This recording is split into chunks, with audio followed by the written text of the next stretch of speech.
no way to tell this story other than to just tell it straight because it's so disturbing on so many levels here.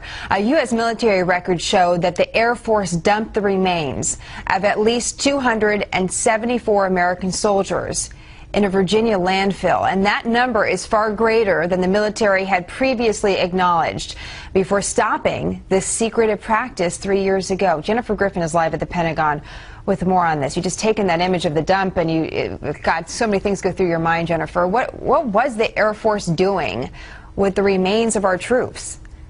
Well, Jenna, this is the type of story that should rock this building and should cause heads to roll at the Air Force. I remember when Secretary Gates found out 3 years ago that the Dover mortuary was taking the cremated remains of service members and cremating them in a pet cemetery mortuary. That, it appears, was just the tip of the iceberg. What has been revealed in an investigation by the Washington Post is that the Air Force, which runs Dover mortuary, was essentially taking the remains of 274 military personnel, as you mentioned, the parts of those who had been killed between 2004 and 2008. There were more than 1,700 fragments that were cremated and sent to this King George landfill in Virginia, essentially a trash dump.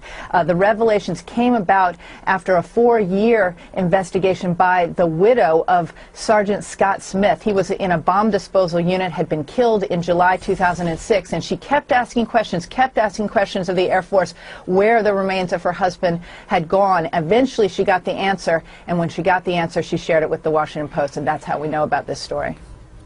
This is unbelievable. You mentioned that this is a type of story that should rock the building that you're in. Is it? Are we getting that type of reaction from the Pentagon?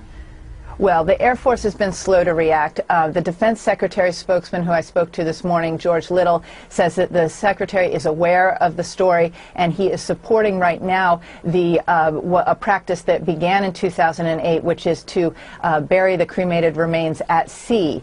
But the Air Force says that there were so many pieces coming back from the wars in Iraq and Afghanistan that they could not DNA match all of those fragments.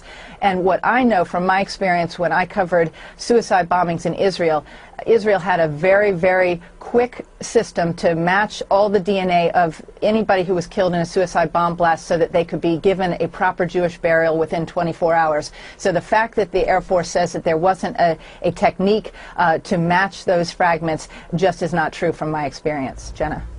This is really interesting context. A very upsetting story. We'll continue to keep our viewers up to date.